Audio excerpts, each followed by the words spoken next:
Welcome to my mini vlog. Ngayon naman ay magluluto tayo ng karyoka. Sa pagluluto nito ay napakadali lang. Kailangan lang natin ng ilang ingredients tulad ng glutinous rice flour, harina at asukal. Sa ating mixing bowl ay maglalagay tayo ng 2 cups of glutinous rice flour, 1/3 cup ng harina, at 1/4 cup ng asukal. Maaari nyo dagdagan ng asukal kung gusto nyo ng sobrang tamis. Ngayon naman ay maglagay tayo ng tubig. Tansya-tansya lang ang tubig hanggang sa makagawa tayo ng dough. Haluin lang nating mabuti hanggang sa makagawa tayo ng dough.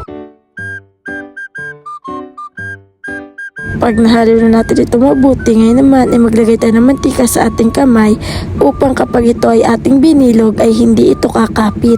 Ganito kadaming karyoka ang magagawa natin. Pagkatapos natin magbilog ay kinakailangan natin na magpainit na mantika sa kawali. At kapag mainit na ang mantika ay maaari na natin itong ilagay. Hintayin lang natin na mag-golden brown bago natin hanguin.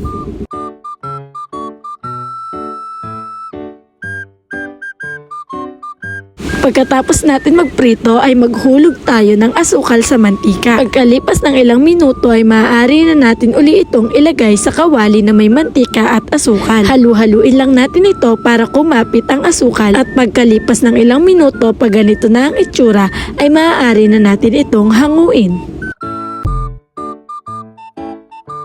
At ito, luto na ang ating karyoka. Napakasarap at napakadali lang gawin.